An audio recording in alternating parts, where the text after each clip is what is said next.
Cormann. Thank you, Madam Acting Deputy President. Madam Acting Deputy President, our Constitution must be treated with respect. And through the way the Gillard Labor government has handled this proposal to conduct a referendum on local government recognition in the Constitution, it is treating our Constitution with contempt. No government should initiate any change to our Constitution lightly. Any change to our Constitution should be based on broad community consensus. It should be based on strong bipartisan support. It should be conducted consistent with one of our greatest democratic values, procedural fairness, and where a proposed constitutional change has implications for the states, it should be based on a broad consensus with state governments. No government should try to buy a change to our Constitution or stack the decks in favour of one argument or another by using taxpayers' money, funding its side of the argument while effectively ignoring and deliberately disadvantaging and discriminating against the alternative argument. Typically, and true to form, the Gillard Labor government has completely mismanaged the process leading to this proposal before the Senate here today. Typically, its handling has been divisive, ham-fisted, and mostly focused on the pursuit of base political objectives in the lead-up to a difficult election for the government, rather than on the genuine pursuit of the national interest and genuine constitutional reform. No change to our Constitution should be pursued on that basis. No change to our Constitution should be pursued like this. This proposal for change to our Constitution to be put at the next election has, of course, been put twice to the Australian people before over the past few decades. The Australian people have defeated it twice before. The Gillard government, in the way it has approached this proposal for constitutional change, has not made the case to the Australian people that they should change their mind. Seeking to legislate this referendum at this late stage, in the way the Gillard government is seeking to do, seeking to favour the yes case at taxpayers' expense along the way, without having made the case for change, there is no doubt in my mind that the Australian people will issue the same verdict as they have in relation to such Labor proposals in the past. There is no broad community consensus. There is no strong bipartisan support. There is no consensus with state governments. And contrary to Senator Milne's inaccurate and misleading assertions earlier, not even with the Labor Green state government in Tasmania.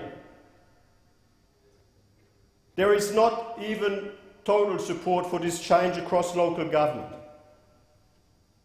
And the Gillard government, in pursuing this proposal now in the way it is also ignoring the advice of its own expert panel on constitutional recognition of local government.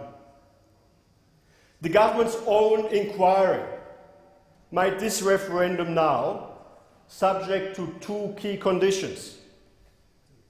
Number one, that the Commonwealth negotiate with the states to achieve their support. The Gillard Labor government has not.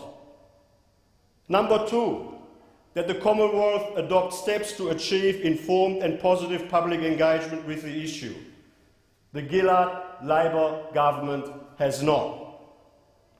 Even those who strongly support this referendum, including on the government's own expert panel, made the point that certain things should happen first.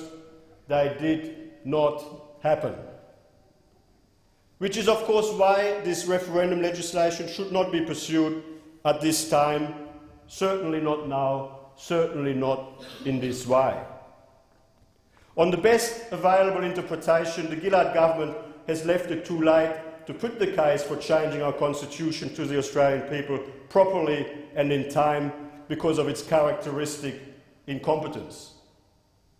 More likely, the recommendations of the expert panel were deliberately and consciously ignored.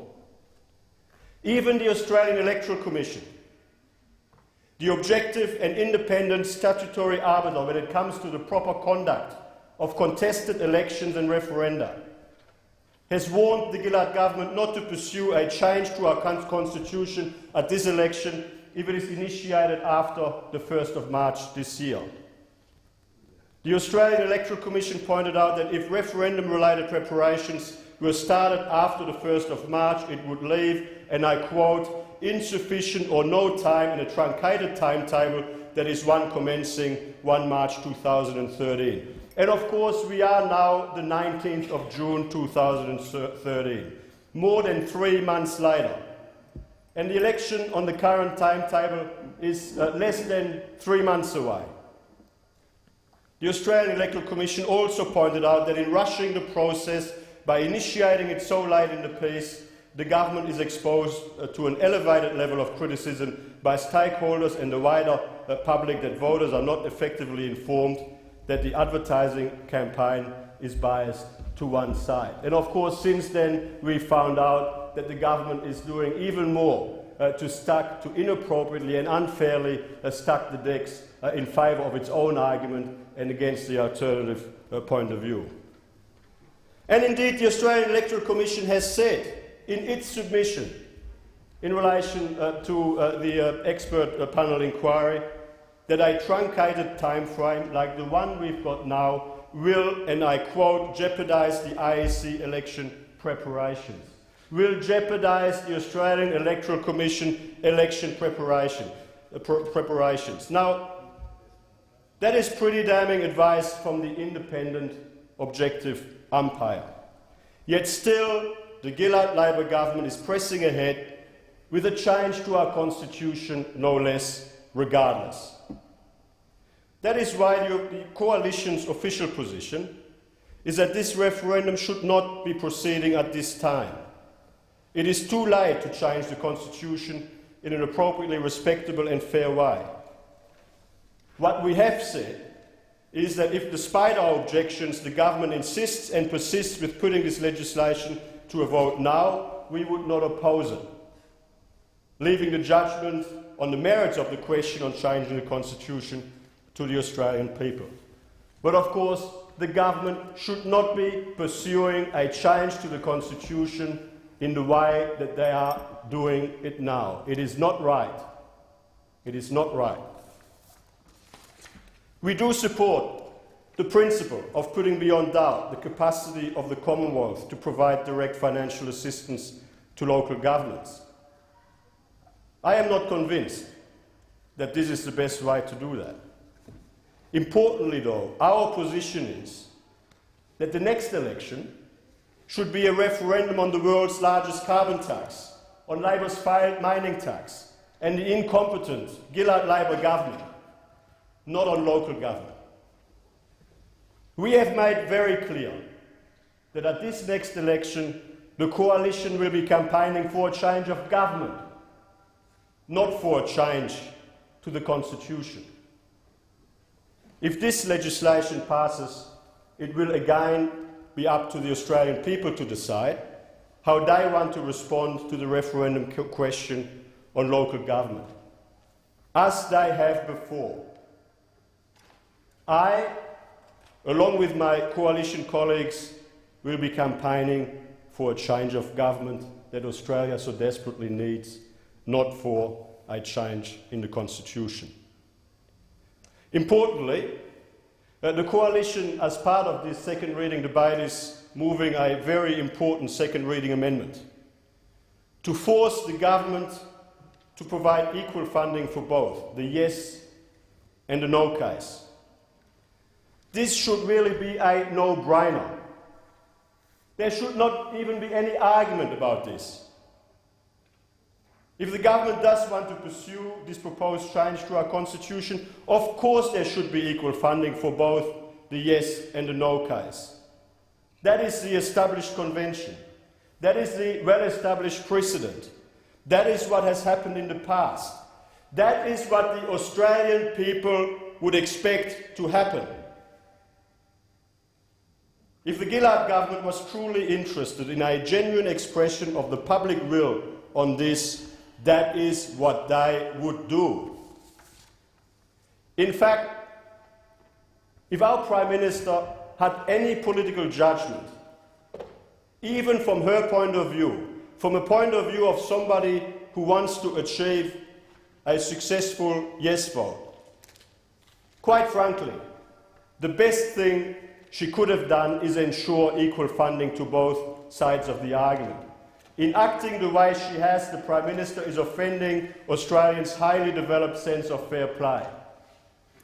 She is feeding people's natural mistrust of governments that are pursuing change to the Constitution in this way. In acting the way she has, the Prime Minister has further undermined her own cause and again divided the nation. As well as treating our Constitution with contempt, in basing its decisions on how much funding to allocate to each case on the vote in the House of Representatives only, the government is of course also again treating the Senate with contempt. No senator in this chamber should allow themselves to be complicit in this. No self-respecting senator would allow themselves to be complicit in this. So to summarise, a change to our Constitution should not be pursued in the way the Gillard government is pursuing it. We don't approve of the way the Gillard government has handled this. Given how late we are in the electoral cycle, this should not be happening now. If the government insists in pressing ahead with this legislation, we have said that the coalition will not oppose it. However, we will be putting our trust in the Australian people to get this judgment right again. Because at the next election, we will not be campaigning for a change in our Constitution, we will be campaigning for a change of government. Because the next election should be a referendum on a very bad government, which has well and truly lost its way, not on local government. Thank you, Senator.